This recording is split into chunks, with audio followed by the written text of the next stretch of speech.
Hola, quiero dar la bienvenida a este nuevo episodio de Cuentos e Historias Colombianísimas. Soy Lady Delgado, su anfitriona, y hoy les contaré cómo fue el surgimiento de las FARC y el ELN en 1964-1966. Un tema que marcó la historia y dejó consigo la violencia política y la represión democrática en Colombia.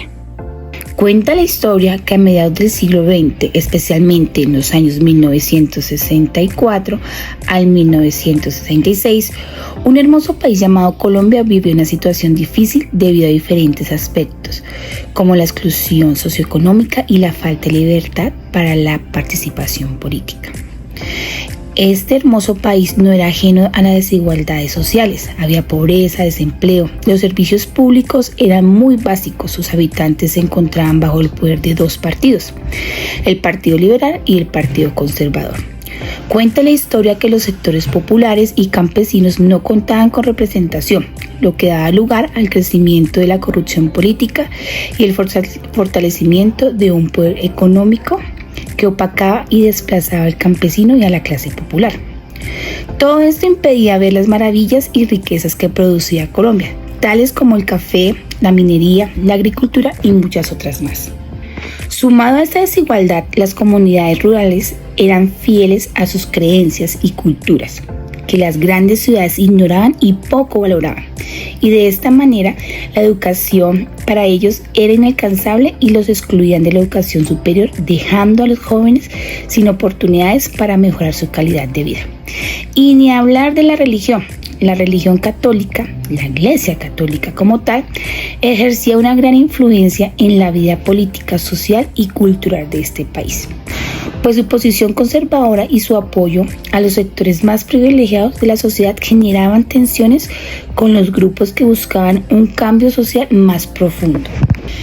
Debido a tanta injusticia y desigualdad, en el año 1964, los campesinos decidieron formar un grupo de autodefensa de ideología marxista, que fue llamado las FARC, cuya estrategia militar fue principalmente la lucha guerrillera, y su jefe fue Pedro Antonio Marín, alias Manuel Marulanda Vélez o Tiro Fijo, quien ingresó a las filas de las autodefensas campesinas liberales en la década de 1950. En un departamento del Tolima denominado República de Marquetalia. El objetivo de este grupo armado fue crear una guerrilla para representar a la población rural y para constituir un gobierno que se dedicara a respaldar el bienestar de ellos. Cuenta que el nivel geográfico de las FARC ha sido el más extenso de las regiones, en las selvas y en las llanuras de la base de las cordilleras de los Andes. Dicen que en el año 2000 el movimiento controlaba casi el 40% del territorio colombiano, con más de cerca de 12.000 combatientes, y en el año 2007 con 18.000 según lo que declaraban los mismos miembros de la organización. En el año 2008 ocurrió un gran acontecimiento. Tiro Fijo murió a causa de un infarto cardíaco y dejó en el mandato a uno de sus grandes ayudantes, Alfonso Cano, quien falleció en manos del ejército en el año 2011, o sea, no duró mucho. Pensaríamos que con la muerte de estos dos jefes, las FARC llegaría a su fin. Pero actualmente Rodrigo Londoño Echeverry, conocido como Timochenko, dirige el movimiento y cuenta con más de 8.000 integrantes. Pero bueno, ya les conté algo del surgimiento de las FARC. No olvidemos que hoy también les contaré acerca del surgimiento del ELN. Cuenta la historia que después de un año del surgimiento de las FARC, nace el Ejército de Liberación Nacional de Colombia, más conocido como el ELN, en 1965, influenciado por la Revolución Cubana y la teología de la liberación. Junto con la FARC formaron el denominado Foco Insurreccional. Históricamente, el surgimiento de este movimiento tiene que ver con la erradicación de la lucha de clases a través de la violencia.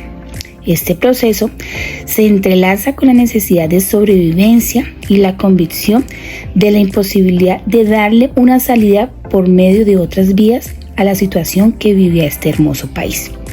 En la actualidad, el jefe del ELN es Nicolás Rodríguez Bautista, alias Gavino, y dispone de cerca de 3.000 combatientes.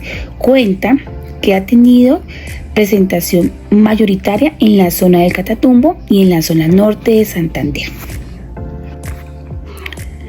Pensaríamos que en pleno siglo XXI las injusticias que dieron origen a los movimientos guerrilleros deberían ya no existir, pero desafortunadamente se evidencia desigualdad en todos los aspectos sociales, económicos, políticos, culturales y sobre todo educativos que impiden que este hermoso país avance a la vanguardia de países más desarrollados. Muchas gracias, espero nos escuchemos en un nuevo episodio de Cuentos e Historias Colombianísimas. Quien les habló, Lady Delgado.